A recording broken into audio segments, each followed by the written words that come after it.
ու նամակա գալիս պապեչկա շնորհավոր։ Ես քեզ չեմ կարող բացատրեմ։ Շատ սիրուն ու շատ զուսպ նախապատմություն պատմեցիր, երբ կա ամեն բան, բայց քեզ չի բավարարում, որովհետև դու ուզում ես մտնել կյանքի նոր փուլ։ Ամեն ինչ կա, դու ստեղծել ես, բայց դու արդեն սկսում ես ոչինչից չուրախանալ, հասկանում ես, եւ դու աշխատում ես չհասկանալով ինչի համար ես դու աշխատում։ Որոշումը կտրուկ էր, ես պետքա երեխա ունենամ։ Եվ ես հիմա կարող եմ քեզ ասել, ես ուզում եմ եւս մի երեխա ունենալ եւ շատ ուզում եմ, որ աղջիկ ծնվի։ Ես նայում եմ երեխային ու չեմ հավատում, որ ես հայր եմ։ 3.5 կիլոգրամ քաշով անձ, ով փոխել է ոչ միայն իմ կյանքը, իմ ընտանիքի կյանքը, 5 րոպեն մեկ արթնանում եմ, գրում եմ Իրան եմ նայում։ Յուրաքանչյուր ոք ինքն է որոշում, թե իր կյանքը որքանով է բաց, ու երբ ասում են հանրային մարդը պարտավոր է, չէ։ Հանրային մարդը ոչ ոքի ոչինչ պարտավոր չէ։ Սիրո պտուղ է ծնվել, այսինքն որտեղ մեկնաբանությունները շատ են, որտեղից ծնվեց ամուսնություն եւ այլն։ Ես թույլ չէի տա, որպեսզի այսքան սպասված երեխան ծնվեր որևէ մեկից։ Մեծ տուն եմ կառուցում։ Ես իմ հեռախոսենքան եմ համբուրել, իսկ մա մաշվել է էկրան։ Կյանքում շատ կարևոր է ինչ որ պահերի կանգ առնել ու վայելել այդ պահը։ Այդ շքեղության ու մարդկային հասարակ շփմանը կարոտ չմնալու մեջ դու գտել ես քո միջին բանալին։ Երբ հայրիկից պետք է արդեն հողարկավորեին, ես իրական շշնջացի, որ կփորձեմ այնպես անել, որ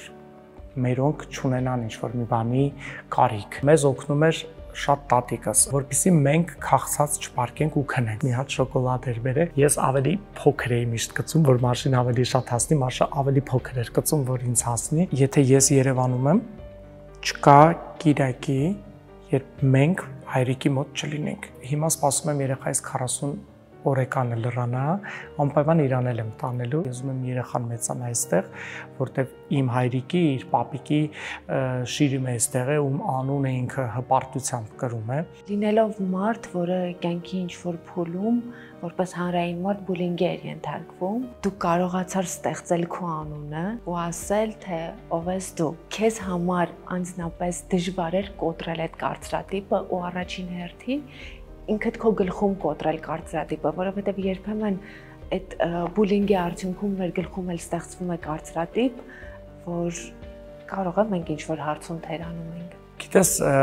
շատ օգնում է այդ ժամանակ չկոմպլեքսավորվելը։ Իհարկե շատ ծանր է, երբ որ օրինակ դու գիտես, որ դու այդ չես ինչ մարդիկ մտածում են, բայց մարդիկ տենց են մտածում ու քեզ վատ են վերաբերվում։ Հաղորդման գործընկերներն են Seven Star Spa կենտրոնը, Implantum ստոմատոլոգիական եւ կոսմետոլոգիական կլինիկան։ Դու ինչի մաս։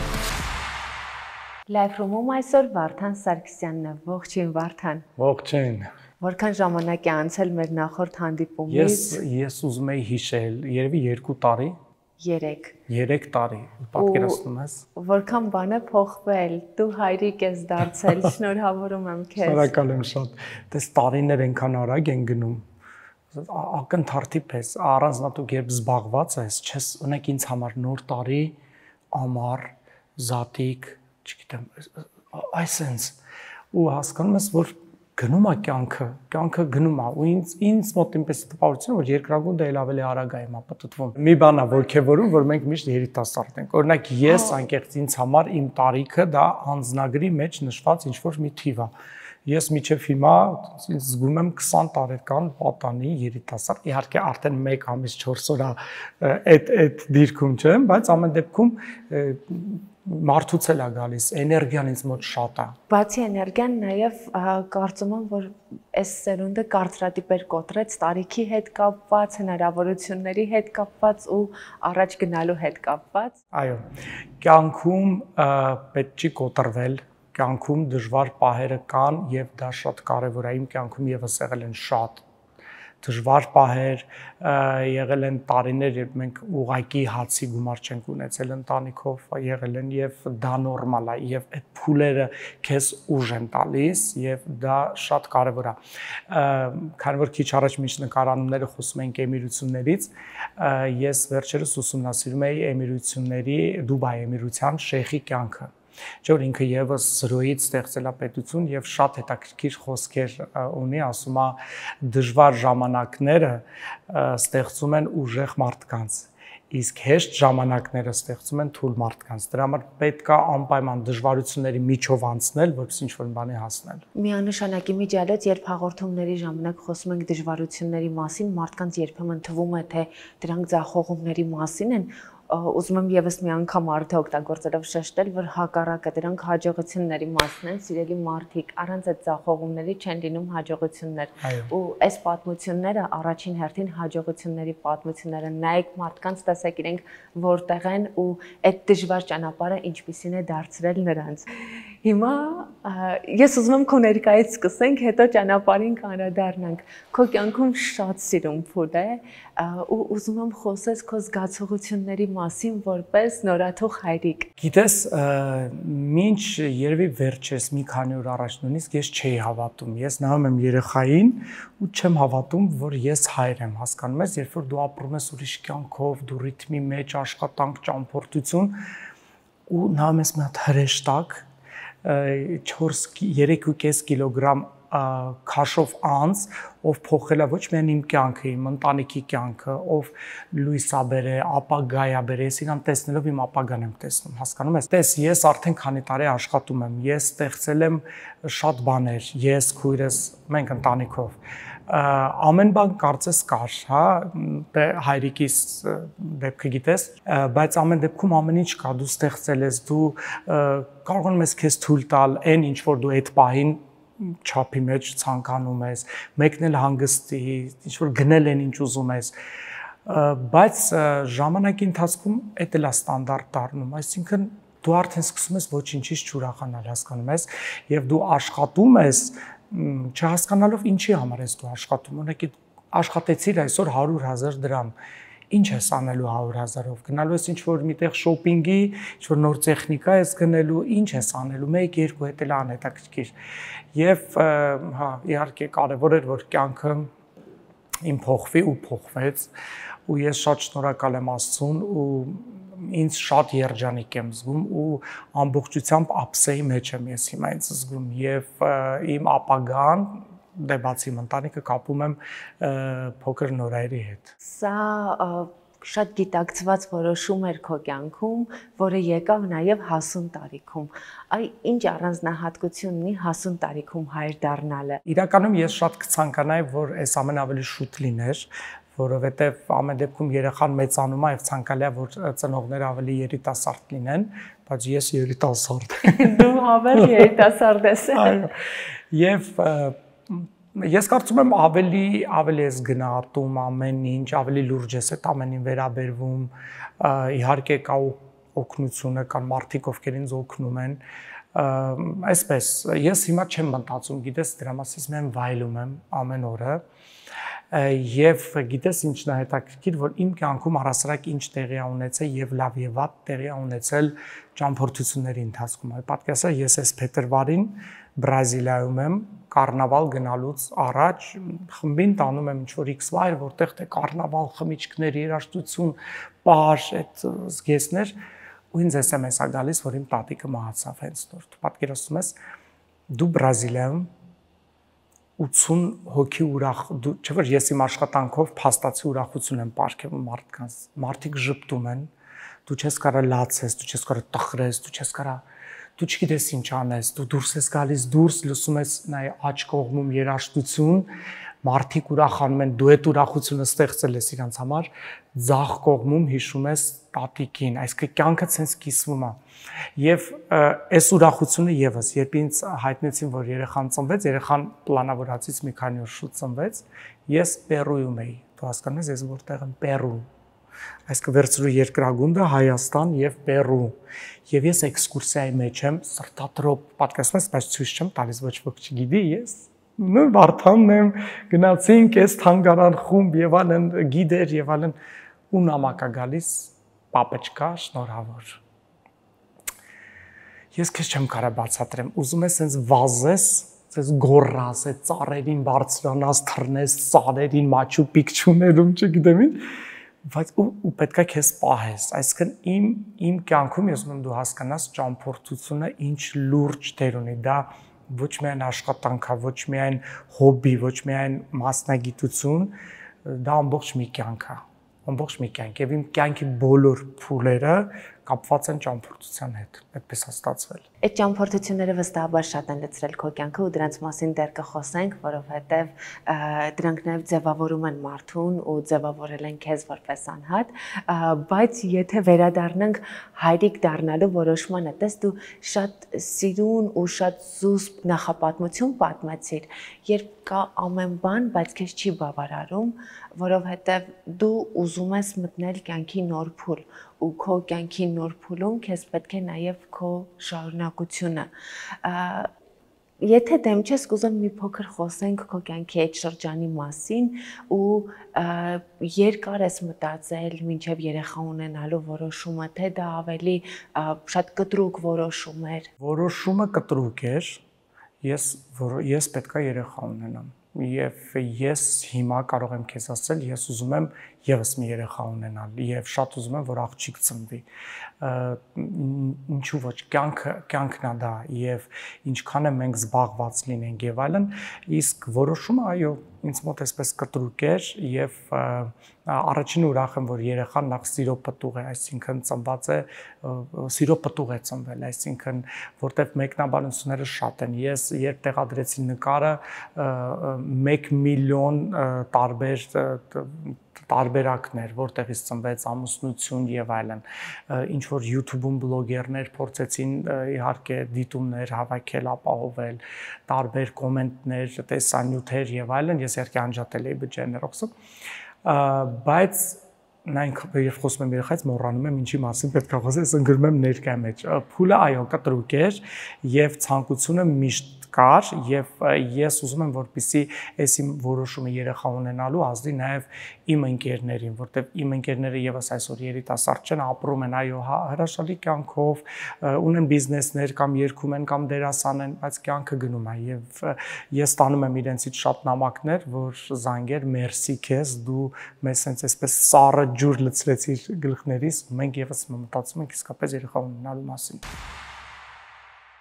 Վարդան Life-room-ի գործընկեր Seven Stars Spa կենտրոնի կողմից քեզ նվեր քարտ։ Դու ամբողջ աշխարհով պատտվել ես, բայց վստահ եմ, որ Seven Stars գնաս կհասկանաս, որ Հայաստանում էլ իսկապես շատ բարձրակարգ ծառայություններ են մատուցվում։ Իմիջիայլոց Seven Stars-ը Հայաստանում պաշտոնական ներկայացուցիչն է եվրոպական մի շարք բրենդերի ու եվրոպական չափանիշներին համապատասխան ծառայություններ է մատուցում, խնամքներ, ռելաքս պրոցեդուրաներ, մարմնի խնամքի հետ կապված տարբեր պրոցեդուրաներ, այնպես որ կգնաս կօգտվես քո նվեր քարտից եւ վստահ եմ շատ կողք կմնաս։ Շնորհակալ եմ։ Դեմքի սկանավորում։ Ինչ է սա։ Այս պրոցեդուրայի միջոցով կարելի է հասկանալ, թե ինչ խնդիրներ ունի մեր մաշկը ներսից, ճանաչել մեր խնդիրները եւ համապատասխան խնամք անել, որպեսզի ունենանք երեխայի պես հարթ եւ փափուկ մաշկ։ Այսօր սկանավորելու ենք հենց իմ դեմքը եւ հասկանալու ենք, թե ինչ խնդիրներ ունեմ ես։ Իմիջիայլոց պրոցեդուրան բավականին մատչելի է։ Այս սարքի միջոցով մենք հնարավորություն ունենք իմանալու, թե ինչ խնդիրներ կան մեր դեմքի մաշկի խորը շերտերում։ Այս ինֆորմացիայի շնորհիվ մենք կարող ենք ճիշտ կազմակերպել ամենօրյա տնային խնամքը եւ բարելավել մաշկի վիճակը։ Ինձ մոտ շատ հետաքրքիր պատկեր ստացվեց։ Վստահ եմ, որ մաշկի գերզգայունության խնդիր ունեմ, պարզվեց դա շատ քիչ է արտահայտված, փոխարենն ունեմ պիգմենտացիայի խնդիր, որն արտաքինից դեռ չի երևում։ Տեսանյութում դուք էլ տեսնում եք իմ դեմքն առանց դիմահարդարման միջդար դիագնոստիկայի արդյունքը նախազգուշացնող էր։ Մասնագետը ցույց տվեց, թե ինչ տեսք կունենա մաշկս մի քանի տարուց, եթե հիմա խնամքը ճիշտ չկազմակերպեմ։ Ինձնից մեծ ջանք չի պահանջվում, պարզապես ամենօրյա խնամքում պետք է պարտադիր դարձնեմ արևապաշտպան քսուկների գործածումը։ Մի քանի անգամ էլ կոսմետոլոգի մոտ հակապիգմենտային խորը խնամք կանեմ, որը կաշխատի ուղիղ թիրախների վրա։ Այսքան բան եւ խնդիրս կլուծվի, իսկ եթե այսօր չիմանայի, որ չարաշահել եմ արևի ուղիղ ճառագայթների տակ մնալն ու նման խնդիր ձեռք բերել, տարիներ հետո սրտնեղելու է, որ դեմքիս վրա պիգմենտային հետքեր են ավելանում։ Իդեպ պարզվում է մեր երկրի կլիմայական պայմաններով պայմանավորված այս խնդիրը շատ շատերն ունեն, այնպես որ չեմ սրտնեղում, կարևորը գիտեմ, թե ինչի դեմ պայքարել։ Seven Stars Spa կենտրոնում այս պրոցեդուրան ոչ միայն բավականին մատչելի է, այլև դուք այն կարող եք իրականացնել անվճար, եթե այստեղ օգտվում եք դեմքի խնամքի որևէ տեսակից։ Այնպես որ այցելեք Seven Stars եւ անպայման ձեր խնամքն իրականացրեք գրագետ բժիշկների օգնությամբ։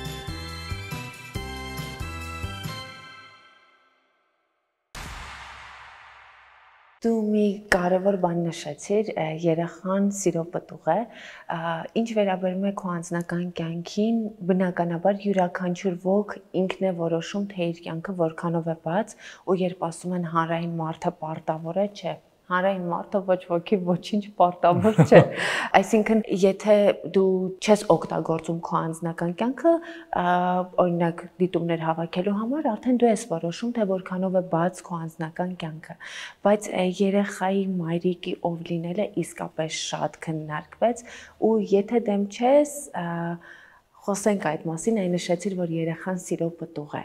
Այդ նախադասությունը թող լինի պատասխան են բոլոր հարցերի։ Յուրաքանչյուրը դա կարող է ընկալել իր ձևով, բայց ես չեմ տեղադրել ոչ մի նկար մայրիկից եւ չեմ ուզում այդ թեմայով խոսել։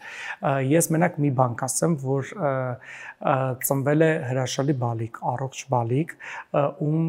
մենք բոլորս պատրաստ ենք տալ երջանկություն եւ երեխան ըստ իս այսօր երջանիկ է եւ ես հույս ունեմ որ երջանիկ լինելու է միշտ եւ եկեք ուրախանանք դրանով ով է մայրը եւ այլն հավատացեք ես թույլ չէի տա որպեսզի այսքան սպասված երեխան ծնվեր որևէ մեկից հա այսպես չակերտա որ parza ես գիտեմ ով է մայրը եւ մայրը գիտե ով է երեխան եւ պարտադիր չի մենք երեքով նկարներ տեղադրենք ու սելֆիներ ու սպասենք այդ մեկնաբանություններին եթե դու հետևել ես իմ էջերին դու գիտես իմ բոլոր փոստերը միշտ կապված են եղել իմ աշխատանքի հետ այսինքն ինչ անձնական կյանք ունի քույրես ես մենք դա չենք ճամփորդություն եւ այլն դա եւս գործի մեջ է մտնում դրա համար ես ուզում եմ որ այս թեման այսքանով եզրափակենք եւ եթե գա պահը ես զգամ որ դա պետք է ես անպայման կանեմ այս բան ես կարծում եմ դրա կարիքը չկա ուղղակի ուրախ եմ որ մարդիկ ուրախացան ինձ համար որ ծնվել է հայ երեխա եւ գիտես ես եթե չեմ սխալվում միգուցե նույնիսկ քեզ մոտ եմ ես ժամանակին հարցազրույց եղի երբ ասում եմ ես ուզում եմ ապրել իմ ընտանիքի հետ դրսում եւ այդ տեսանյութից դրվակ կտրել էին ու սարքել էին հրապարակումների լրատվականների անուններ ինձ համար այդ շատ տարօրինակ էր որտեվ parza որ ես որևէ երկրում չեմ ուզում ապրել ես ուզում եմ երեխան մեծանա այստեղ որտեվ իմ հայրիկի իր պապիկի շիրիմը այստեղ է ում անունը ինքը հպարտությամբ կրում է այնպես որ իմ ապագան եւս Երևանում է եւ ես ուզում եմ որպեսզի ես գիտես քանի որ խոսեցինք քեզ ասեմ մի տարօրինակ բան երեխան ինձ անբացատրել ես եմ բայց շատ նման է պապիկին հայրիկիս երբ ես հենց երեք նայում էի հայրիկիս նոր ծնված նկարները ու իր հիմա նկարները տարբերությունը երևի այն նկարը տպված էր անգույն այս նկարը բջջային հեռախոսի մեջ է այդքան նմանություն ինձ մոտ տպավորություն է որ հայրս էլ է վերադարձել մեզ պատկերացնում ես այսինքն sense անբացատրելի զգացողություն է եւ այս դեպքում ով է մայրը դա իմ անձնական կյանքն է եւ ինչ որ մեկը կարա ինձ ինչ որ մի հարցում մեղադրի կամ ցանկը եթե ես ինչ որ մի բան սխալ անեմ երեխայի հանդեպ իսկ ես կարծում եմ բոլորին հասկանալի է որ ես այդ երեխային ուզում եմ նվիրել երջանիկ կյանք միայն Աստվածն երջան առողջություն տա ես հաստատ մի հատ հայ ով վստահ եմ այնպես կդաստիարակեմ որ կսիրի հայրենիքը կսիրի տունը մեր հայրի ամեն ինչ կապված է ոնց որ ես եմ այսօր սիրում այդ հաստատ է Դա իհարկե քո ընտրությունն է եւ կարծում եմ որ մարդիկ էլ ըմբռնումով կմոտենան ու առհասարակ մարդիկ պետք է ընդունեն ու ընկալեն որ յուրաքանչյուր մարդ ինքն է որոշում թե իր կյանքը որքանով է բայց ես պատահական չասացի որ հայտնի մարդը որևէ մեկին ոչինչ պարտավոր չէ եթե չի օգտագործում թեման այն դեպքում արդեն այլ հարց է հա որ հարցեր են առաջանում այնպես որ քեզ երջանկություն ենք ցանկանում ու շատ ուրախ ենք որ քո կյանքում այս փոփոխությունը կա Մերսի շատ Վարդան բայց քո այս խենդ գրաֆիկը փոխվել է երեխայի ծննդից հետո որովհետեւ վստահ եմ կարոտում ես երբ արդեն Երևանում չես Տես այս պահին փոխվել է այնքանով որ երբ Երևանում եմ գիշերը չեմ քնում որովհետև 5 րոպեն մեկ արթնանում եմ գրում եմ Իրան եմ նայում հասկանում ես ինքը մի տեսակ ես կարծում եմ յուրաքանչյուր ծնող այս կասի ինքը ինչ որ ուրիշ է երբ ես իր հետ խոսում եմ ինքը այսպես նայում է ինձ այսպես տես երբ ինքը կաթիկ ա ուտում ինքը ոտքերը այսպես ա ուտում տենց զբաղված լինելով, չգիտեմ, ինչ-որ յուրահատուկ երեխա է եւ դայակը եւս ով օգնում է մեզ բոլորիս, ասում է ես ցենց բան չեմ տեսել, ասում է այն ինչ ինքը անում է, դա պետք է անի երեխան 3 ամսում, ոչ թե 1 ամիս 4 օրում։ Ես չեմ քնում, քիչ եմ քնում, մեր ընտանիքը եւս, բայց հավատա այդ ամեն րոպեն, որ ես իրան նայում եմ ու այդ իր այդ կաթի հոտն եմ զգում, ինձ համար ավելին է, քան ես մի ամիս ամբողջ օրը քնեմ։ Այսինքն փոխվել է դա։ Գրաֆիկի առումով ես փորձում եմ մի քիչ թեթևացնել, բայց հավատամ, այն ինչ ստեղծել եմ, դա շատ դժվար է եղել։ Եվ թողնել ուղղակի այդ ամենը ուղղակի չեմ ցանկանում, որտեվ ես շատ դժվարությամբ եմ այս 6-7 տարիների ընթացքում հասել այս ամենին։ Եվ տեսնում ես շատերին կրկնօրինակում են, փորձում են նույնը անել, փորձում են խանգարել, բայց դեռ չի ստացվում, ինչու չի ստացվում, որովհետև ինձ մարդիկ սիրեցին եւ ինձ ընդունեցին, այդպեսին ինչպեսին ես կամ։ Ես սպասում եմ ավելի շատ ինքը մեծանա, դառնաք հայրովորդի ճամփորդներ։ Եվ այո, ինձ հետ գա, ասել եմ երեք իրան, պատրաստել եմ փոքրիկ եռագույն, ոնց է պապան եռագույնով գնում հպարտ եւ ամբողջ զբոսաշրջիկները Արմենիա, ասում եմ քո ձեռքին պետք է լինի փոքր եռագույն, դու մեզ հետ պետք է ճամփորդես։ Շատ ես կարոտում, երբ օրինակ դու դրսում ես, ու ինչ ես եղել։ Շատ։ Դες բացեմ, որ գալիս եմ հյուրանոց ու parza չէ, վիդեո քոլով անverջ ավտոբուսում վերջերս նկատեցին ովքեր առաջի շարքում են, ես նստում եմ վարորդի կողքը եւ իրենք առաջին նստածները տեսան, ես իմ հեռախոսենքան եմ համբուրել, իստում եմ մաշվել է էկրան, ես բացում եմ, փակում եմ, փակում եմ, 2 րոպե հետո բացում եմ, սենց փորձում ես կարոտը զգալ։ Եվ գիտես կներես մի բան էլ ուզում եմ ասել, քանի հիշում եմ, որ մարդկանց մոտ տպավորությունը, որ իմ աշխատանքը աշխարհի ամենաերանելի, ամենահեշտ աշխատանքն է, այդպես չի։ Ես իսկապես շատ հոգնում եմ, ես իմ առողջությունը դրել եմ այս աշխատանքի մեջ։ Եթե դու առավոտյան Ճապոնիայում ես, երեկոյան Դոհայում, մյուս օր առավոտյան Երևանում, երեկոյան Դուբայում քեզ հետ մեծ խմբեր պատասխանատվություն, իսկ ես բնավորությամբ մաքսիմալիստ եմ։ Ինչի են իմ խմբային տուրերը վաճառվում կես տարի առաջ եւ անբացատրելի քանակի մարդիկ են գալիս, որտեվ ես շահի համար չեմ անում, ինձ համար կարևոր է մարդ ինձ հետ ճամփորդել այդ ամենը զգա։ Եվ դրա համար ուզում եմ նշել, որ մաքսիմալիստ լինելով փորձում եմ անել ամեն բան եւ իմ աշխատանքն իսկապես շատ բարդ է, այնպես որ ուզում եմ այդ կոմենտները Երանի քեզ, որ տպավորությունս ամբողջ օրը լողափերում պարկած եմ, ուղղակի կոտրեմ մարդկանց մտքից։ Այդ Երանի քեզը իրականում շատ հետաքրքիր է, որ մարդիկ միշտ տեսնում են այդ Երանելի կողմին Երանի են տալիս, բայց արդյոք պատրաստ են անցնելու են աշխատանքային ճանապարհը, որ անցել ես, բայց հուսով ենք, որ նաեւ այդ Երանի քեզը ավելի շատ դրական կողմով, հա, ուղղակի մոտիվացիա է դառնում, որպեսզի մարդիկ աշխատեն ու ձգտեն ավելին։ Հուսամ։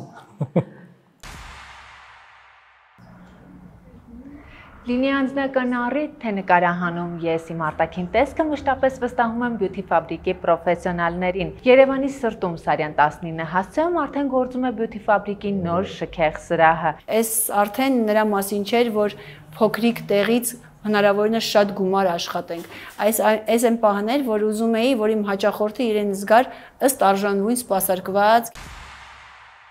Կյանքում շատ կարևոր է ինչ որ պահերի կանգ առնել ու վայելել այդ պահը։ Խոսքս այն մասին չէ, որ զրոյացնես աշխատանքը, որովհետև դու իսկապես տքնաջան աշխատանք ես տարել, որպեսզի հասնես այս կետին, բայց մտածում ես, օրինակ ինչ որ պահերի դադար առնել, վայելել քո հայրությունը, քո երեխայի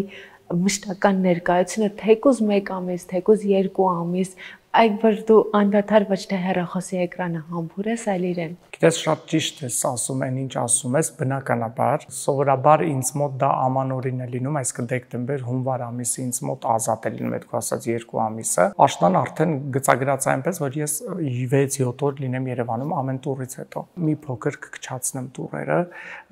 բայց իր ապագան ստեղծելու համար այդ տուրերը եւս պետք են։ Բարձա չէ, ես հիմա շատ մեծ ծախսերի մեջ եմ, հիմա մեծ տուն եմ կառուցում, որպեսզի իմ երեխան ունենա այդ, որ կարողանա վայելի։ Ես իր համար եմ անում, ինձ այդ տունը պետք չէ ամբողջ օրը հյուրանոցում եմ։ Ես իմ մայրիկի համար եմ անում, ես իմ քույրիկի համար եմ անում, այսինքն ինձ հայրիկիցս հետո կարծես մեծ այսպես բերջ ասեմ, բայց մեծ պատասխանատվություն մնաց ինձ վրա եւ երբ հայրիկիս պետք է արդեն հողարկավորեին, ես իրական շշնջացի, որ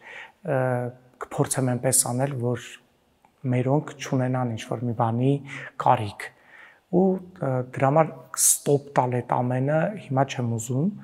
բայց կչացնել իհարկե։ Այնքան նուրբ կետի մասն ենք խոսում, տես մեծ տների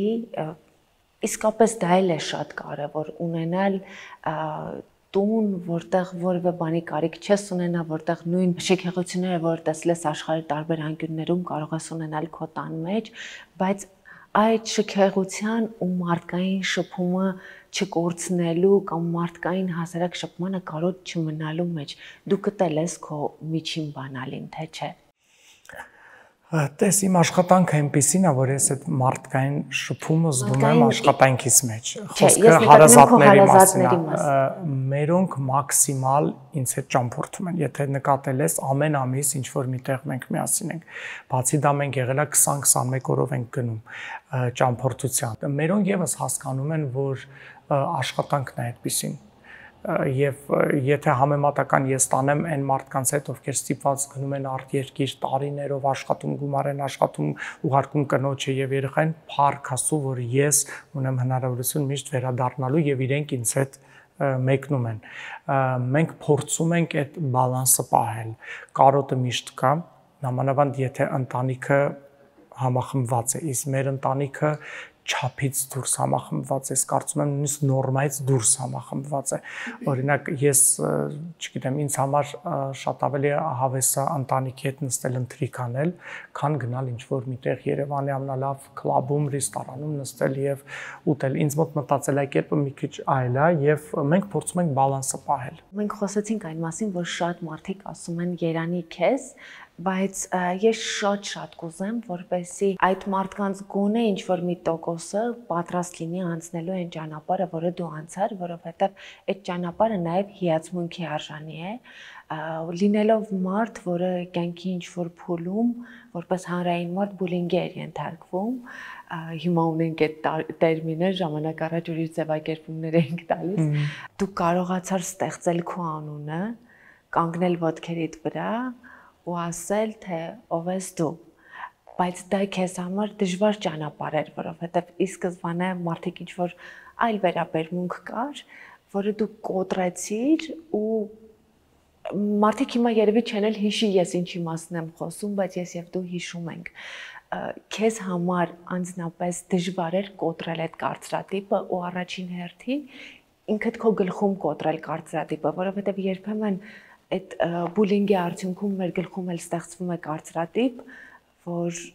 կարող է մենք ինչ-որ հարցում թերանում ենք։ Գիտես, շատ օգնում է այդ ժամանակ չկոմպլեքսավորվելը։ Իհարկե շատ ծանր է, երբ որ օրինակ դու գիտես, որ դու այդ չես ինչ մարդիկ մտածում են, բայց մարդիկ տենց են մտածում ու քեզ վատ են վերաբերվում օրինակ։ Իհարկե դժվար էր փուլը, ես ինչ-որ պահեր կար, ես օրինակ եթե խոսքը խենթ երգի մասին է, ես այդ երգը նույնիսկ չէի երգում օրինակ։ Բացի խենթ երգը ընդհանուր առմամբ գիտես այդ խենթ երգի արդյունքում ձևավորվեց վերաբերմունք անհատի հանդեպ։ Հիմա քեզ նայող մարդիկ վստահ գիտեն, որ դու դրան արժանի չես ու հնարավոր է կան մարդիկ, որոնք եւս դրան արժանի չեն եղել վերաբերմունքին, բայց իրենք չեն կարողացել բարդությունը անցնել եւ ապացուցել, որ իրենք դրան արժանի չէին։ Իհարկե դժվար էր, որովհետեւ մենք հիմա խոսում ենք հոգեբանական ասենց ցավի մասին, հա, ոչ թե ֆիզիկական, այսինքն դու նեղվում ես եւ այլն,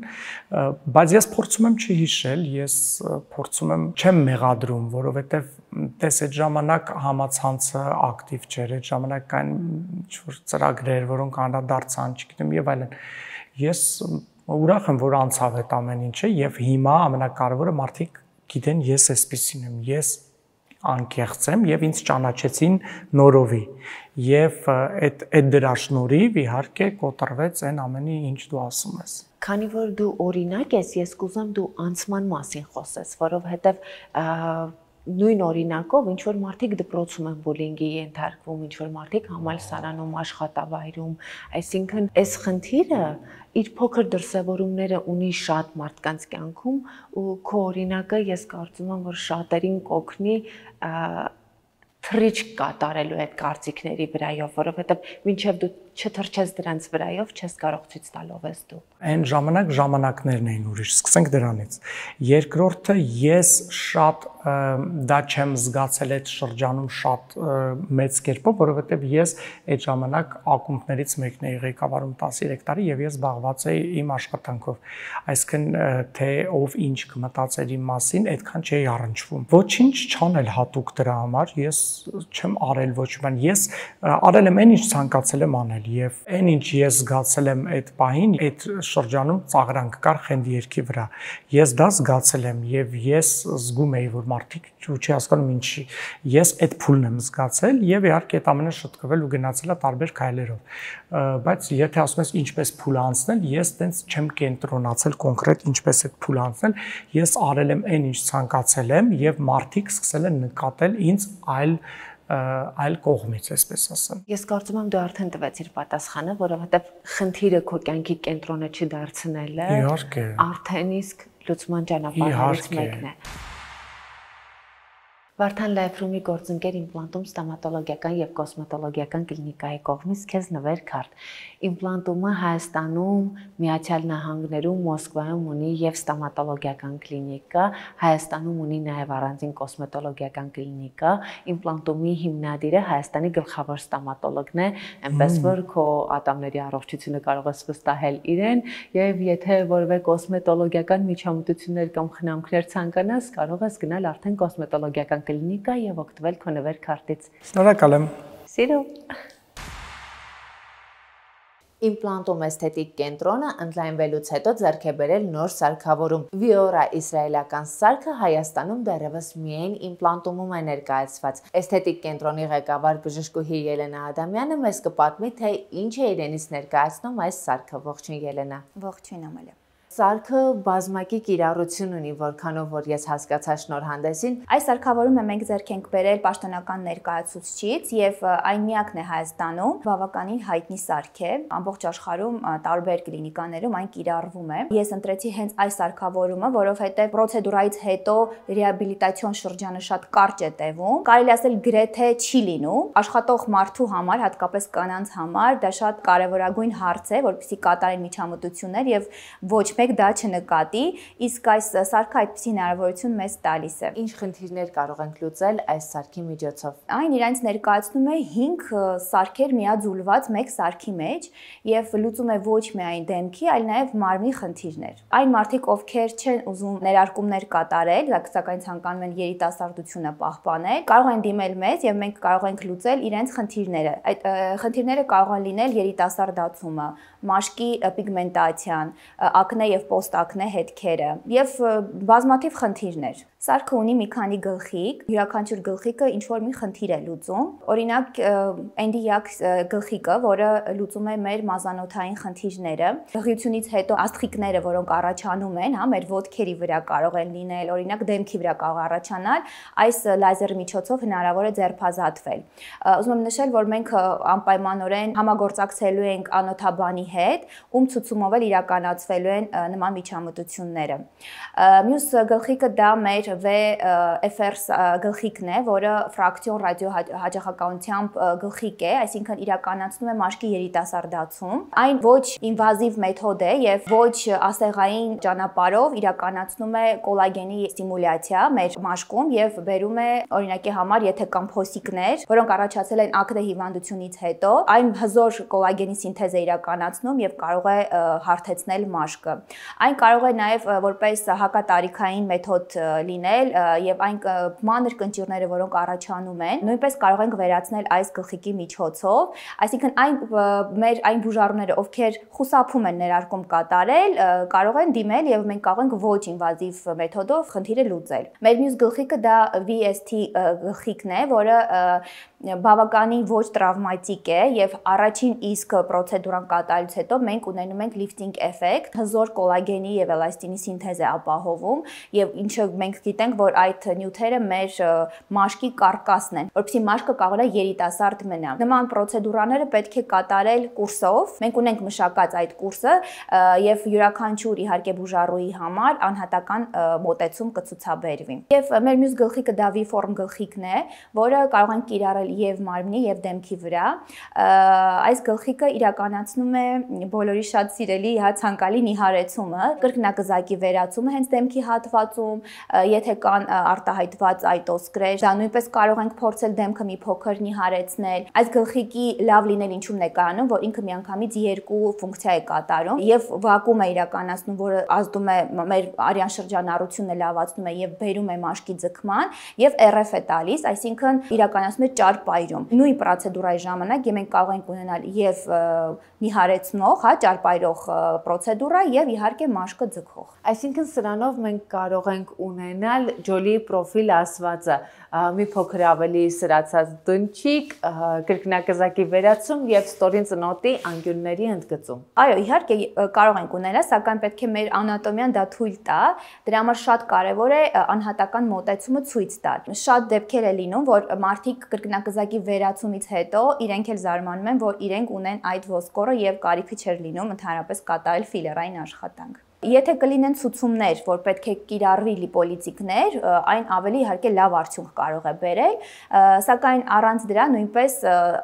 իր առավելություն հենց կանում է դրանում, որ ինքը միանգամից երկու ֆունկցիա է կատարում։ Իհարկե կլինեն անհատական դեպքեր, երբ որ չկա կորած է այդ անկյունը, մենք հետագայում կարող ենք դա ֆիլերի միջոցով ընդգծել, սակայն առաջնային անպայման այդ կրկնակզակը, որը առաջանում է, որը փոխում է ընդհանրապես դեմքի օվալը, մենք կարող ենք առաջնային վերացնել այդ կրկնագզակը եւ բնական ընդգծել ոսկորը եւ գուցե եւ ընդհանրապես կարիք էլ չլինի ֆիլերային աշխատանքի։ Իսկ սարքի միջոցով որևէ խնդիր լուծել է, ենթադրում եմ մեկ անգամյա այց, թե սա ավելի համալիր մոտեցում է պահանջում։ Գիտեք, կախված է նախ դեպքից, դրա համար է շատ կարեւոր առաջնային կոնսուլտացիան, սակայն կան պրոցեդուրաներ, որոնք մի քանի այց են ենթադրում։ Լավ արդյունք ստանալու համար բնականաբար մենք բոլորս հասկանում ենք, որ մեկ այցով երբևէ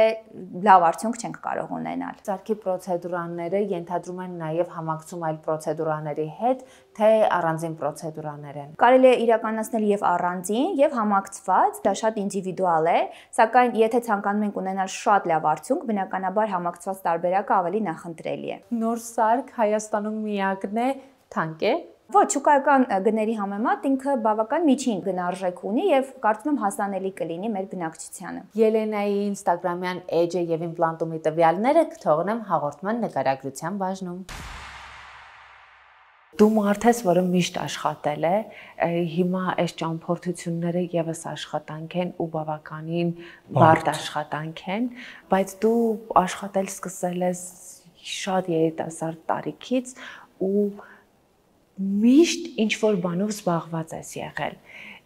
Ինչպիսին էր քո ճանապարհը այն ժամանակ,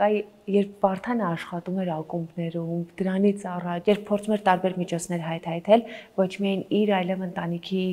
հոգսերը հոգալու համար։ Տես, այդ ժամանակ բավական բարդ փուլ էր, որովհետև հայրս կորցրել էր աշխատանքը,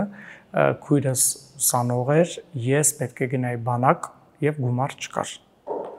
Մեզ օգնում էր շատ տատիկս, այսինքն առաջինը հայրիկիս մայրը եւս շատ օգնում էր, որպեսզի մենք քաղցած չպարկենք ու քնենք։ Ես մի քիչ իհարկե տխուր թեմա լինում, բայց ուզում եմ ասեմ ինչն է ուշ տալիս։ Եվ դու ստիպված ես աշխատել եւ այդքանի հետ մեկտեղ մայրս եւ հայրս ինչ այսպես զարթ ունեին այն ժամանակ վաճառեցին, որպեսզի ապահովեն այն ժամանակ ես երգում էի։ Մերոնք որևէ ջանք չխնայեցին դրա համար եւ այդտեղից սկսեց ճանապարհը եւ դրանից հետո ես աշխատում էի ակումբներում եւ ակումբները ինձ համար օթի պես կարևոր բան են, որովհետև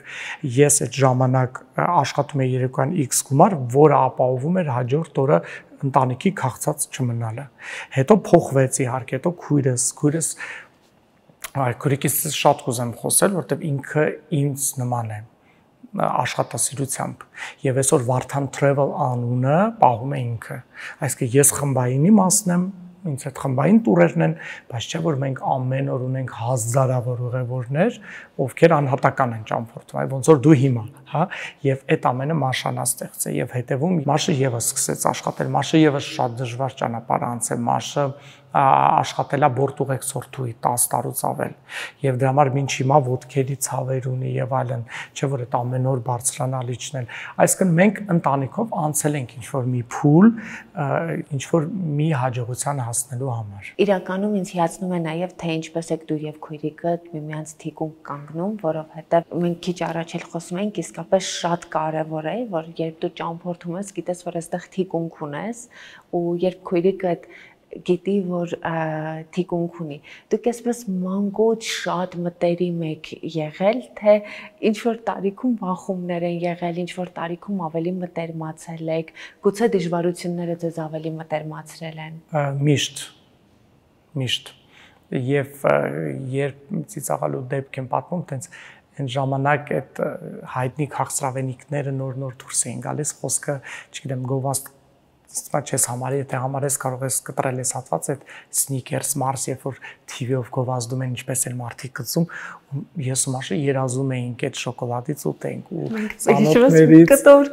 ծանոթներից մեկը եկել էր մեր տուն եւ մեզ մի հատ շոկոլադ էր բերել ու մենք գնացել էինք ննջարան, ուտում էինք այդ գովազդի նման դե երեխա էինք, ես ավելի փոքր էի միշտ գցում, որ Մաշին ավելի շատ հասնի, Մաշը ավելի փոքր էր գցում, որ ինձ հասնի, մեզ մոտ միշտ է տենց եղել եւ միշտ հուսով եմ տենց կլինի, որտեվ Մաշը իմ մեջքն է, իմ թիկունքն է, առասարակ այս կյանքում մի քանի անձաում ես կարամ վստահեմ, կիսվեմ, հուզվեմ, ուրախանամ եւ այլն, եւ այդ ցուցակում հայտնվել է մի հատ 4 կիլոանոց էակ, ով այսպես հիմա կաթաուտում է, շատ լսում է ինձ։ Այդ ֆանտաստիկ է, ընդհանրապես կյանքը ֆանտաստիկ է։ Պետք է վայելել ամեն րոպեն։ Ես միշտ խորհուրդ եմ տալ վայելեք կյանքը, այդ խնդիրներ, տխրություն, չարություն, վատ կոմենտ գրել, բան բասել, վատը անել։ Մեզ ոչ մի բան ձեր կոմենտներից, ձեր կյանքն է ափսոս։ Ես չեմ ընդունում։ Առասարակ չեմ, պետք չի տրամադրություն գցել ինչ-որ մի բանից, ես այնքան վատ բաներ կա, զգացել եք առողջա մտնում ես Facebook, սա մահացավ, նա մահացավ, հանկարծակի կյանքից հեռացավ, ասում ես Աստված իմ, ինչքան մանր բանից մենք կարանք տխրենք։ Բա ինչեր կա կյանքում։ Դա համար ես հիմա փորձում եմ տենց բալանս պահել։ Ցավոք սրտի մենք չենք կարողանում գնահատել այն, ինչ ունենք այս պահին։ Ենթադրենք առաջ է գալիս առողջական խնդիր, հետ հայաց արդեն գնահատում ենք, որ 3 առողջ էինք, բայց այսօր քանի դեռ առողջ ենք, չենք գնահատում դա։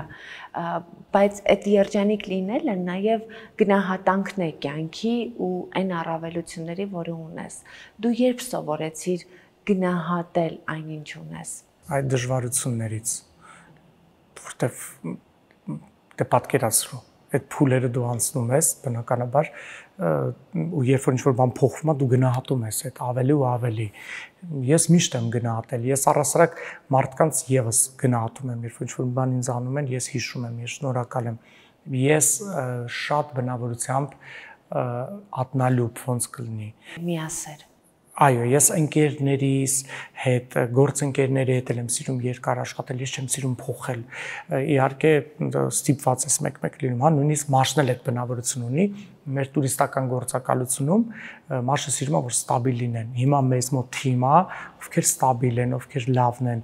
ովքեր խառնակիչ չեն։ Այդ միասեր ատնալուբ լինելը եւ օգնում է եւ հաճախ խանգարում, որտեվ նաեւ հաճախ կոտրվում ես եւ մեջքից այսպես հարված է ստանում։ Իսկ կոտրված փուլերում երկար ես մնում, թե կարողանում ես այ քո ճամփորդությունների պես արագ վեր կենալ եւ վազել առաջ։ Դե նայած ինչ կոտրվածություն է, եթե լուրջ կոտրվածության մասին ենք խոսում, դա հայրիկից հեռանալն էր։ Դրանից այն կողմ ավելի կոտրվածություն չի կարող, մնացածը կոտրվածություն չեն, այդ հանկարծակի պետք անգներ չես ընկնում, բայց հայրիկից ժամանակ ես քեզ չեմ կարող բացատրեմ։ Դա խոսքերով հնարավոր չի։ Վարդան, մեր նախորդ հանդիպման ժամանակ, երբ դու խոսեցիր հայրիկի կորստի մասին, ես շատ մանրամասն չխոսեցի այդ մասին, որովհետև լուքընթվեսներ ավելի թեթև հաղորդում էր եւ այլն, բայց դու ասացիր մի բան, որտեղ հասկանում ես, թե ինչ սառը ջուր կարող է լցվել մարդու գլխին, որը որոշել է անակնկալ մատուցել իր ընտանիքին, որոշել է, որ հիմա պետք է ամենալավ հանգիստը կազմակերպի իր ընտանիքի անդամների համար, որոնք արժանի են ամենալավին, ու հանգստի ժամանակ տեղի ունենում դժբախտություն։ Ցավի միջից ոտքի կանգնել ու նորից առաջ գնալ բավականին դժվար է, որովհետև երբ օրինակ մարդու ունի առողջական խնդիր, դու աշճանաբար պատրաստվում ես, երբ ինչ-որ հանկարծակի մի բան է լինում, բայց երբ ուրախությունը կտրվում է դժբախտությամբ, դա երևի թե ուրիշ ցավ է։ Գիտես, մեր ընտանիքում ցավոք դա մի քանի փուլով եղավ, որովհետև մենք ի սկզբանե 21 օր ապրում էինք Կուբայում։ Հիվանդանոցում 3 վիրահատություն, դու պատկերացնես այդ ամեն ինչը ապրել, եւ ամեն վիրահատությունից հետո ասում են 24 ժամ, կամ կապրի, կամ չի ապրի, դե բժիշկը ասում է, վերջ ու գնաց, թե դու այդքանը պետքա մարսես։ Դրանից հետո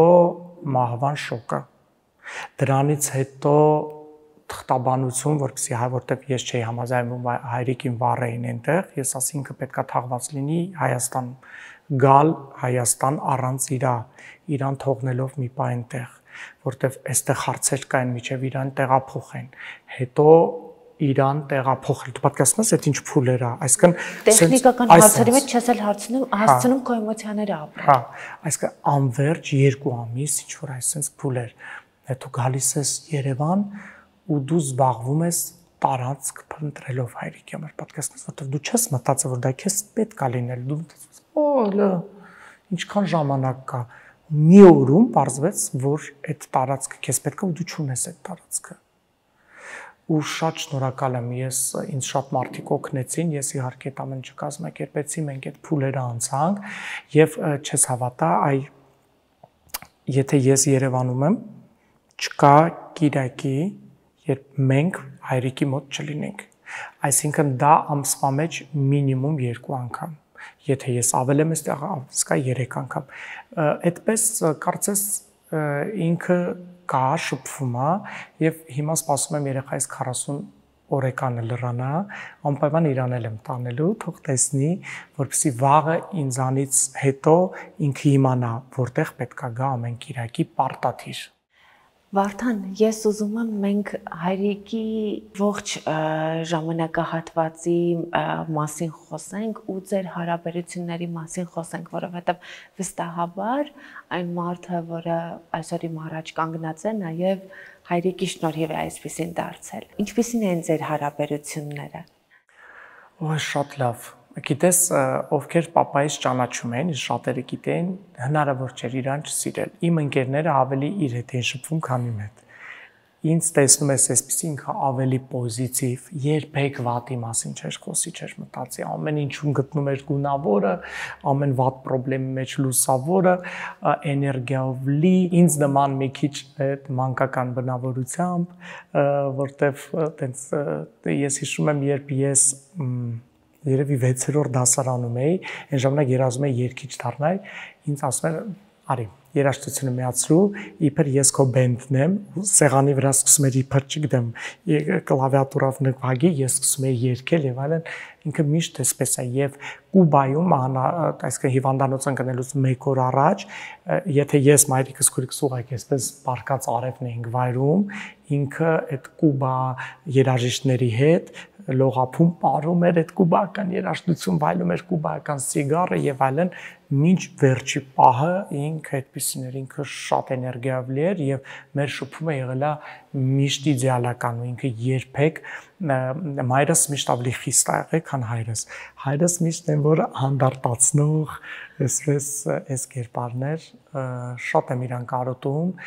բայց միևնույն ժամանակ ինքը ինձ համար կա։ Այդ շատ կարևոր է։ Ես այն որ ասում են մարդը մահանում է այն ժամանակ, երբ իրեն մոռանում ես, ես համաձայն եմ եւ ինձ համար ինքը կա։ Երբ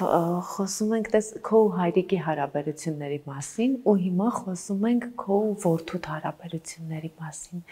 դու փորձում ես դառնալ այնպիսի հայր, ինչպիսին քո հայրն է եղել։ Պատասխանատվությունը հայրիկ լինելու։ Հիմա ինչպես ես կրում, որովհետև այս երջանկությունից բացի դա նաև պատասխանատվություն է մեր։ Լուրջ պատասխանատվություն, ես պատրաստ եմ այդ պատասխանատվության, որտեղ մենակ չեմ եւ պատրաստ եմ անել այն ամենը, ինչ պետքա լավ ծնողը անի իր երեխայի համար։ Ես պատրաստ եմ եւ գնում եմ այդ ամենին եւ փորձում եմ ամեն բան անել։ Վարդան, իսկ ժամանակակից աշխարհում կան բաներ, որոնց դու չես համակերպվում ու մտածում ես, ինչպես պիտի դաստիարակես որդուդ, որպեսզի այդ տենդենսները, որոնք չես հասկանում ինչպես մտնում են երեխայի կյանք, անկախ ընտանիքի որակից ու շատ ինչ որ առումով շատ ավելի բարդ է երեխա դաստիարակելը, դա քեզ վախեցնում է կամ կան երևույթներ, որոնք քեզ վախեցնում են արդեն որպես ծնող։ Այս պահին երևույթների մասին տենց եթե անկեղծ լինեմ չեմ մտածել, որտեվ շուտ է եւ մինչ ինքը մեծանա դեռ շատ երևույթներ աշխարհում կարող են փոխվել։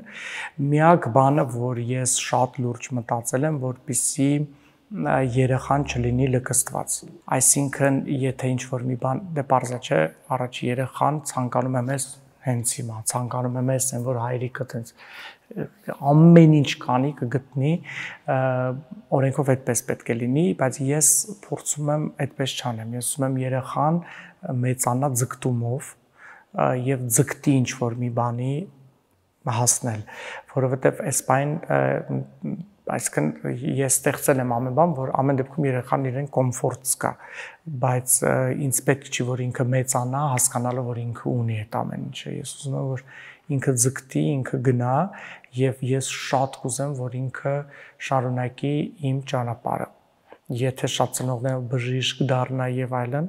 ես չգիտեմ, երբ հալինում որ ինչ որ խաղալիքներ են դու ինչ-որ բան պետք է ատամհատիկի օրը, ես միայն ավիատոմսեր եմ ավիատոմս Վարդան Travel լոգոն, ես ուզում եմ որպեսզի ինքը այս աշխատանքը շարունակի բացատրեմ ինչու, ոչ թե որ կարելի է գումար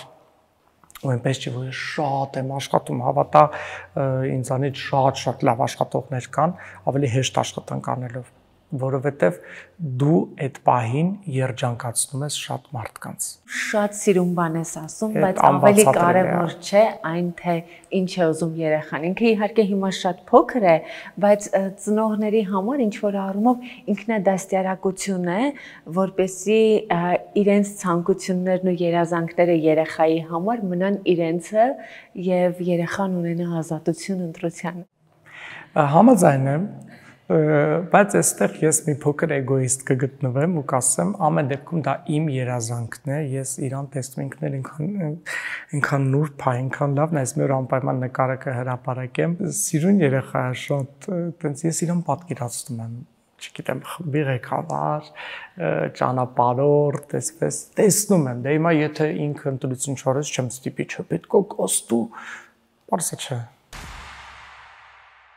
Սննդաբան Լիլիթ Բասյանն առաջարկում է անհատական սննդակարգի մեծ տեսականի, եթե դուք ուզում եք նիհարել։ Ինչ առաջարկ ունի ու ինչով են դրանք իրարից տարբերվում, մեզ կպատմի հենց նա։ Ողջույն Լիլիթ։ Ողջույն Ամալիա ջան։ Սննդակարգ պահելը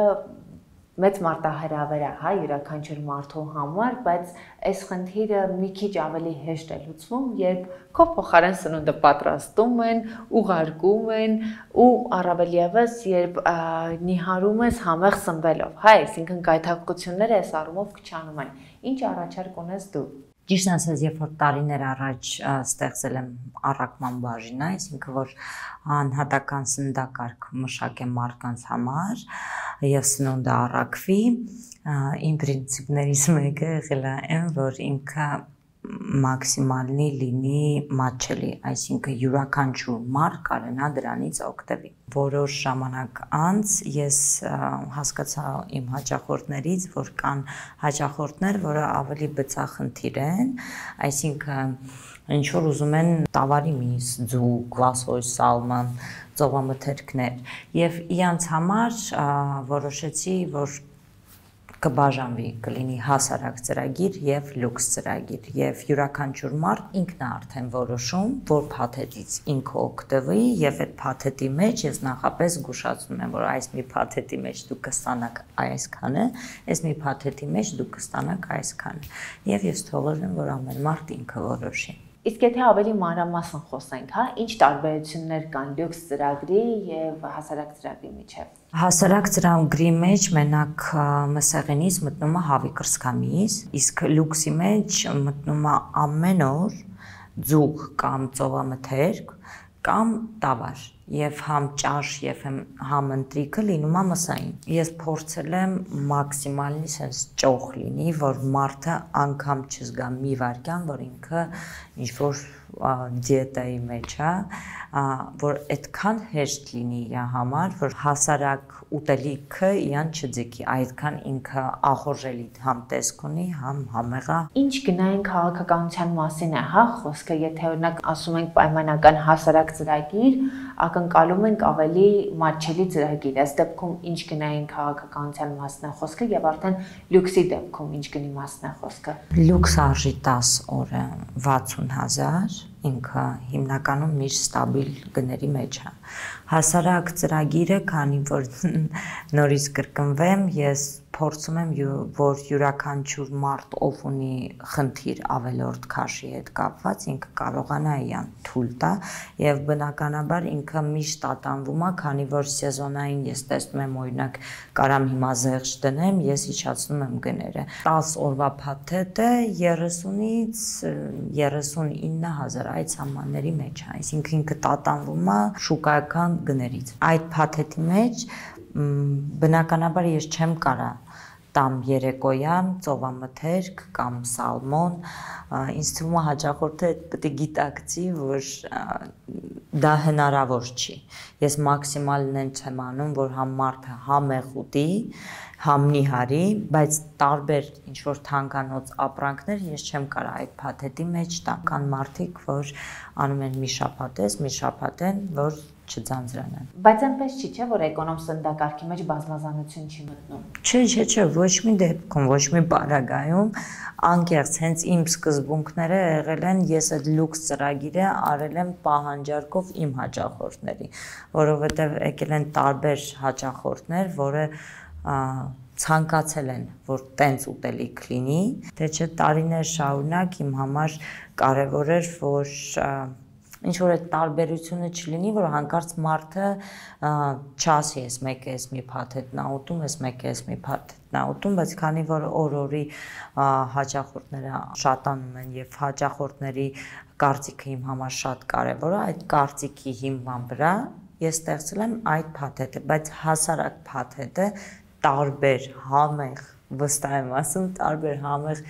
սննդակարգներ ես փոխում եմ, օրորի ավելացնում եմ, նորանոր սննդակարգներ եմ մշակում, որ հանկարծ մարդիկ չհոգնեն, անգամ իմ դիետիկ բուրգերները, պիցցաները այդ սննդակարգի մեջ նույնպես կան։ Իմ համար շատ կարևոր է, որ մարդը, ով ունի խնդիր, հանկարծ չմտածի, եթե իր մոտ գումարը չի երիկում կամ գումար չունի, ինքը չի կարա այդ խնդիրից ազատվի։ Ես միշտ ասել եմ, որ ավելորդ քաշը իմ համար ոչ թե ես մարդկանց օգնում եմ, որ իրանք մենակ էսթետիկ տեսք փոխեն, ազատվեն այդ ավելորդ քաշից եւ ունենան գեղեցիկ մարմին, ամենաառաջինը, որ ազատվեն ավելորդ քաշից, որ իրանց առողջությանը վնաս չտա։ Եվ այն բոլոր մարդիկ, ով այդ հնարավորությունները չունեն, ես միշտ պատրաստ եմ եւ տարիներ շարունակ ի սրտե օգնում եմ մարդկանց անհատական սննդակարգը մշակում, որոնք իրանք են արդեն տանը պատրաստում, այսինքն սննդակարգը միանգամից մի ամսվան է չեմ ուղարկում։ Ես միշտ ամեն շաբաթ մարդը ուղարկում է իր արդյունքը, այդ արդյունքի հիման վրա ես արդեն սննդակարգը մշակում եմ։ Դրա համար ցանկացած մարդ, ով իրականում գիտի, որ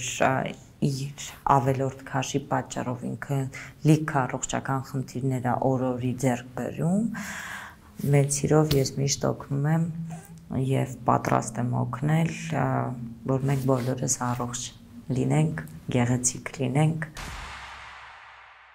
Վարդան, իրականում ճամփորդությունները մեզ շատ են ձևավորում եւ աշխարհայացք է ավելի լայն դառնում եւ որքան շատ բան ես տեսնում, շատ բան ես սովորում, մարդկանց ես ճանաչում։ Եվ բացի այդ, պրակտիկայի մեջ մի բան է, երբ դու օրինակ պատմություն ես կարդում, մի ուրիշ բան է, երբ դու տեսնում ես ու այլ կերպ ես ընկալում։ Ինչպես քո ճամփորդությունները ձևավորեցին քեզ։ Տես ինձ ամբողջությամբ ճամփորդությունները փոխեցին որպես մարդ։ Մի հատ հասարակ օրինակ բերեմ, ես շատ շուտ բռնկվող եմ միշտ եղել, այսինքն առանց մտածել միանգամից եւ այլն, հա, տենց եմ եղել։ Ճամփորդությունների ընթացքում երբ այդքան մարդ քեզ հետ է, որևէ խնդրի դեպքում, հիմա մի հատ շատ լավ բան ասեմ, 3 անգամ շունչ ես քաշում, երբ պրոբլեմա դու պետք է լուծես, դու բարձր պրոբլեմներ կան։ 3 անգամ շունչ ես քաշում, ժպիտով փորձում ես այդ հարցը լուծել։ Ինձ ամեն առումով ճամփորդությունները փոխեցին եւ մտածելակերպով եւ մարդկանց շփումով եւ խնդիրների մեջով ինքնուրույն անցնելու եւ վայելելու հաջողությունը, որովհետեւ հաջողությունը վայելելն էլ ունի իր վտանգները, որտեվ միգուցե ինչ որ մեկը իմ փոխարեն չմնար այնպիսի մարդ, ոնց որ ես եմ մնացել, եւ երբ որ դու սկսում ես աշխատել, երբ որ հաջողությունա շատերը ձգտում են քեզ, դու զգում ես դու հաջողության ես հասնում, այդ աստղային տարած վիճակը, այդ շատ կարևոր է, որ դու դրա մեջ չընկնես։ Այ դա վտանգավոր է, իսկ ես փառք Աստծո չեմ ընկել եւ ես ոնց բացատրեմ քեզ, ատում եմ բարի իմաստով այն մարդկանց, ովքեր իրենց այդպես ձևավորում են։ Ես հաճախ տեսնում եմ, միգուցե էլ եմ կրկնել, հաճախ նույնիսկ հեռուստատեսություն գնում ես, ինչ որ մեկը անցնում ասենց, մի հատ էլ քեզ այսպես նայելով իբրով ես ով եմ ես, դու հարցում ես ով է, բարձր ինչ որ սերիալում մի դրվագ նկարված աղջիկ եւ այլն, ցավոք մեր սերնդում կա, ես չեմ ուզում վատը խոսել այս բանին TikTok-ի մասին, բայց դե պարզա չէ, ասենք երեկոյան պարկում ես բջջայինը անցնում ես եւ լավն եմ տեսնում, բայց շատ վատն եմ տեսնում եւ ես այդ մարդկանց, ովքեր միգուցե ունեն 10,000, 20,000, լավ 50,000 հետևորդ, այդ խոսքի մեջ այնքան արդեն փառք կա, հասկանում ես, որ ով եք դուք, ով եմ ես, այ հաջողության դեպքում դա ամենամեծ վտանգն է եւ ես հպարտ եմ ինձ համար, որ դա իմ դուրը չի ծեծել եւ ես իմ դուրը այդ առումով կողպեկներով փակել եմ եւ մի հատ էլ պլոմբել եմ, դա ինձ չի կարա վերաբերվել, այսինքն եւ տխուր եւ այդ պահերին այդ վտանգը կա, ես այդ սովորել եմ ճամփորդությունների ընթացքում, ես երբեք չեմ թույլ տալ ինձ ձայն բարձրացնեմ ինչ որ մեկի վրա եւ այլն, բայց միևնույն ժամանակ ինձ աշխատանքը այս ճամփորդությունը սովորեցրել է լինել շատ պունկտուալ, շատ այսպես խոսքին տեր եւ անել ավելին, ինչ դու պետք է անես։ Եվ դա հաճախ բերում է կոնֆլիկտների իմ գործընկերների հետ։ Եթե հանկարծ ես մեկնում եմ խմբով միտեղ եւ իմ գործընկերները չանեն մաքսիմալ այն, ինչ ինձ պետք է, ես իրենց հետ այս հանգստությունից դուրս կարող եք տեսնել ուրիշ Վարդան, բայց ես դա անում եմ նրա համար, որտեվ մարդիկ ինձ վստահել են եւ ես պատասխանատու եմ այն մարդկանց համար, ովքեր ինձ հետ են։ Պատասխանատվությունը երբեմն քեզ խանգարում է վայելել պահը, թե չէ։ Խանգարում է իհարկե։ Նախ եթե խմբային տուր է, ես կարող եմ վայելել, գիտես, երբ տեսնեմ մարդը վայելում է իր ճամփորդությունը, հա, մնացած առումով ես չեմ վայելում, ես աշխատում եմ, միայն աշխատում։ Միայն ես երբ որ ինձ դե որպես մարդ ով 40 համար է ամրագրել հյուրանոցում, չէ, փորձում եմ քեզ ամենալավը տալ, իհարկե շատ հաճելի է, ես տեսանյութ եմ նկարում, բայց ես միշտ ասում եմ, լավը տվեք իմ խմբին, ինձ տվեք այն ինչ որ մնացել է տակը, ես օքեյ եմ, ինձ ոչինչով էլ զարմացնել էլ հնարավոր չի։ Որն է գաղտնիքը տարբեր մարդկանց հետ լեզու գտնելու, որովհետև յուրաքանչյուր մարդ գալիս է իր պատմությամբ։ Փորձը միայն սկզբում դժվար էր, շատ իհարկե երբ մարդ ինչ որ մի բան է քեզ ասում, դու հասկանում ես որ ինքը ստում է, դու ասում ես չէ, սուտ ես ասում, բայց երբ որ ես իրան ասեմ դու սուտ ես ասում, ես իրան վիրավորում եմ, մենք վերջ չենք շփվում, դու չես կարող ասել տենց մի բան մարդու մասին, որը եկել է քեզ այդ ճամփորդության, դու փորձում ես ցույց տալ որ դու հավատացիր, բայց չես ուզում ընդունել այդ ամեն ինչ, ինքը ասում է, որպեսզի փուլեր, փորձ, միայն փորձ։ Լինում էր փուլեր, երբ հասկաներ, որ անհնար է այդքան տեսակի հետ, թե հենց այդ փուլերում շատ արագ հասկացար, որ երբեմն պետք է ժպտալ, երբեմն պետք է ձևացնել, թե հավատացիր, երբեմն պետք է մարդու հետ ավելի լավ խաղալ իր խաղը, քան ինքն է խաղում։ Տես, ես չեմ խաղում։ Այդ իմ հաղթանակն է։ Դες խաղը այն իմաստով ներողություն, որ երբեմն երբ մարդ քեզ ստում է եւ դու ձևացնում ես, որ հավատացիր, երբեմն իրենից լավ ես ձևացնում։ Դες այդ ուղղակի առիթ է, որպեսզի դու իրեն հասկացնես, որ դու հասկացել ես, որ ինքը սուտ է ասում առանց իրեն վիրավորելու։ Ես այդպես եմ դա բնութագրում, ոչ թե խաղալ։ Իհարկե դժվար է, քեզ ասեմ ավելին եղել եմ պայել, ասել եմ վերջ։ Էլ չեմ ուզում։ Ստոպ։ Հետո մի ժամ հետո ինչ ստոպ նորից, չէ, շատ դժվար է, իսկապես շատ դժվար է, բայց ես ունեմ մի մեծ բայց, ես սիրում եմ այդ մարդկանց, ովքեր գալիս են ինձ հետ, ես օրինակ անհանգստանում եմ իրենց համար, ես տես, եթե հանկարծ օրինակ տուրի ժամանակ, օրինակ այսօր 4 տեղ ունենք այցելելու, 2 հոգի խմբից գալիս են, ասում են Վարդան ջան, մենք այս 4-րդ տեղը չենք գա, մենք գնենք ինքնուրույն, ես դեպրեսիայի մեջ եմ ընկնում։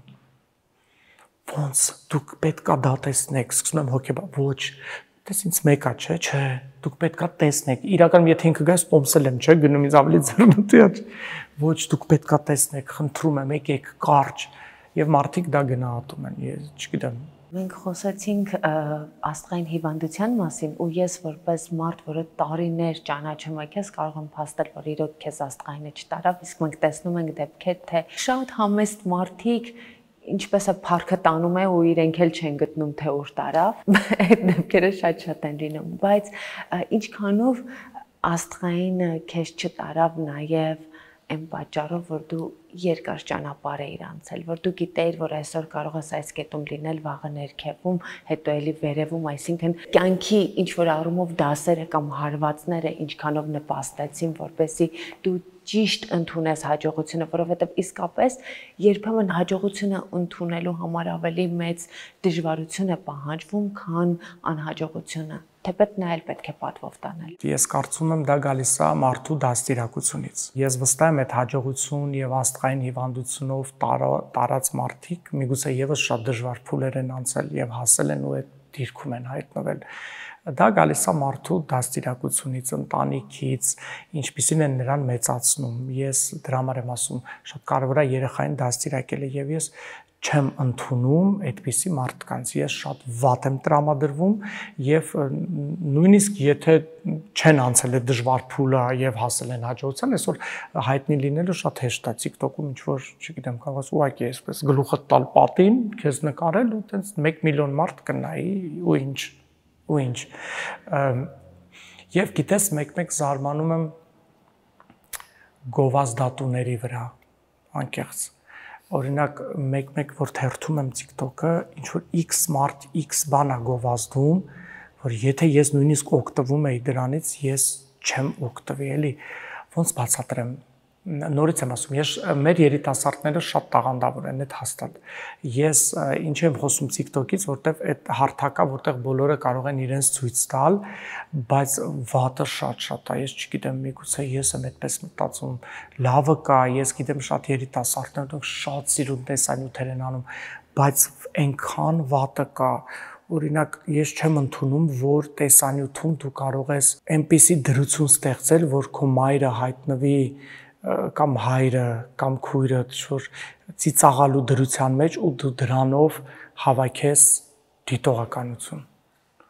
կներես ես դա չեմ ընդունում ես չեմ խոսում այն մարդկանց համար ովքեր ընտանիքներով վիդեոներ են անում կան այդպեսին ու շատ լավ է ստացվում ու հրաշալի է մաման, պապան, տղան, աղջիկը ինչ որ հավես փոստեր են անում խոսքը կանեն, որ ձեռ են առնում, ես չեմ ընդունում դա, ես չեմ ընդունում, որ կարելի է գնալ մայրիկի աթոռը տակից հանել, մայրիկը ընգնի, ծիծաղաս, ներողություն խնդրես ու դու հավաքես 100,000 դիտում, ես դա չեմ ընդունում և փորձում եմ բլոկել տենց մարդկանց, որ ինձ մոտ ուղղակի չկա։ Եվ ուզում եմ այդ երիտասարդներին միգուցե իրանք ողջևորվում են այդ դիտողականության բան, բայց հավատացեք, այդ պահին, որ այդ 100,000 հոգին ծիծաղեցին, որ դու մայրիկիդ կամ հայրիկին գլխին ինչ-որ բան ես սարքե, հաստատ հետո փոշմանել ես, հաստատ չարժի այդ ամենը անել դիտողականության համար, ավելի նոր բան արեք, էլի ծնողների հետ արեք, ել եմ ասում, ես ողջունում եմ շատ եւ դու տեսել ես, որ իմ post-երում մերոնք միշտ արկա են։ Մենք այսօր այս երկրում ենք, մայրս, չգիտեմ, մենք այս օթանավականում ենք, այդ շատ հավես է, դու մարդկանց քո ընտանիքն ես ցույց տալի եւ այլն, բայց ձեռ առնել ծնողին քրոջը չեմ ընդունում։ Իրականում այդ ընտանեկան հարաբերությունները այն ամենակարևոր կետն են, որտեղ մենք ձևավորվում ենք ու մենք պիտի հարգանքով մոտենանք։ Իդեպ ուզում եմ շատ սիրուն բանի մասին խոսենք նաև քո մամայի հարաբերությունները։ Այդ խստության մեջ ինչպես ձևավորվեց ձեր ընկերությունը։ Որովհետև այդ խստությունը միշտ եղել է ի օգուտ ինձ։ Իմ ապագայի եւ ես բնականաբար մեծանալով դա անցալել եմ, այսինքն դա չի եղել ուղղակի խստություն, դա եղել է խստություն, որպեսզի ես օրինակ այսօր ստեղ նստած լինեմ ու պատմեմ ինչպես ես օրինակ ինչ որ փոքր հաջողություն ունեցա, դրա համար ես գնահատում եմ ու շատ շնորհակալ եմ այդ խստության համար։ Փոքր տարիքում նեղանում էիր։ Իհարկե։ Ով չի նեղանում։ Ես հիմա էլ կարող եմ նեղանալ։ Իսկապես։ Ոչ թե նեղանալ, չէ, դե պարզա նեղանալ, չէ, մայրիկի մասին չի խոսքը, շփման մեջ, կարամ նեղվեմ, բայց ինքս ինձ մեջ փորձեմ մարսել այդ ամեն ինչը, չէ, ծնող մայրիկից ոնց կարելի է, մերոնցից ոնց կարելի է նեղանալ։ Հիմա նեղանում եմ նորից, օրինակ ես գիշեր խոսք տվեց, որ պետքա քնի 9 ժամ, բայց քնեց 6 ժամ, նեղացել էի։ Վարդան, բայց հետաքրքիր է այդ փոքր տարիքում մամայի ինչ որ առումով խստությունից նեղանալը ինչպես էր դրսևորվում, քո ըմբոստությունը ինչպես էր դրսևորվում, որովհետև վստահաբար հարաբերությունների տարբեր փուլեր են անցնում ու դա նորմալ է։ Հենց այդ խստությունն էլ ձևավորում է շատ ամուր ընկերություն հետագայում, բայց այդ փուլերի մասին էլ եմ ուզում խոսենք։ Գիտես, այնքան բարդ հարց ես տալիս, ես հիմա ցավոք չեմ կարող տենց ասել, իմ ինչ զգացողություններ եմ ունեցել այդ փուլերի ընթացքում, խստությունը միշտ իր կողմից եղել է օրինակ դպրոց անպայման գնալու, որովհետև ես չէի սիրում դպրոց գնալ, ես առիթ էի մտնում երեկոյան, այսպես sense բաներ էի անում, որ կարմրի, որպեսզի ասեմ, տեսեք, կարմիր է, երևի մրսել եմ, չգնամ, չգիտեմ, չի սիրում դպրոց գնալ, ինչից էր չգիտեմ, եւ ինքը ասում էր, պետքա գնաս, մամ չեմ ուզում գնամ պարապեմ ֆիզիկա, առանձին գրականություն, լեզու, ռուսերեն, հայերեն, անգլերեն, բայց դες ստիպում էր ու այսօր անգլերենը ինձ փրկում է, որ ես այդ դպրոցական տարիներից սկսել եմ պարապել, այսինքն միգուցե այդ ընթացքում նեղվել եմ, հիմա չեմ կարող հիշել, բայց հետո ինքան ես հասկանում, որ այդ շատ կարևոր է, որ արդեն չեմ հիշում նեղվել եմ, թե ոչ։ Կյանքի որ փուլում հասկացար, որ կրթությունը ձևավորում է մեզ։ Այ, երբ սկսում ես գիտակցել ամեն բան, որովհետև ես երևի շուտ հասկացա դա, որովհետև Տես կրթության մեջ մտնում է ամեն ինչ, կրթության մեջ մտնում է նաև քո մարդկանց հետ շփումը, քո որակը, քո մարդ լինելը, դրա համար ես երևի շուտ հասկացա, երևի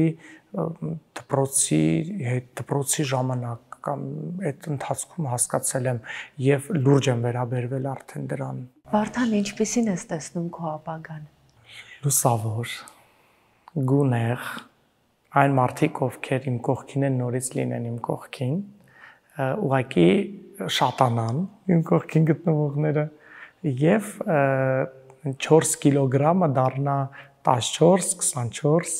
34 ու այդպես շարունակ ու ես այդ բոլոր քաշերի ավելացումներին ներկա գտնվեմ։ Երբեմն մտածում եմ, չէ, ես այսպիսի ծերություն կունենամ, ես այսպիսի ծերություն կունենամ, քանի որ դու աշխարհ տեսած մարդ ես։ Ինձ հետաքրքիր է, այ դու ինչպիսին ես պատկերացնում, օրինակ քեզ ինչպիսի պապիկ ես լինելու, էլի ճամփորդելու ես, էլի խմբեր ես տանելու։ Այո, պարտադիր։ Եթե ինձ Աստված առողջություն տա, ես լինելու եմ հենց այսպիսին, ինչպիսին կամ։ Չի փոխվելու ոչինչ, ես նույն ձև արդեն թոշակառուների համար տուր կամ չէ, որ հենց սերունդը, որի մեջ ճամփորդում է, իրենք էլ են մեծանալու։ Ես ճամփորդներ են լինելու, կտեսնեք։ Այսպես փայտով գնում ենք, Так, ուշադրություն թոշակը ստացել ենք, գնում ենք Կիպրոս։ Հումորով ենք մոտենում, բայց իրականում դու քո աշխատանքի մեջ դնում ես նաև քո առողջությունը, որովհետև այդքան ժամային գոտիներ, այդքան մի կետից մյուս կետը տեղափոխվել սթրես է օրգանիզմի համար։ Ինչպես ես նաև հոգ տանում քո օրգանիզմի մասին, որովհետև մենք ի վերջո առաջին կետում պիտի հոգ տանենք մեր մասին։ Ես համաձայն եմ քեզ հետ, բայց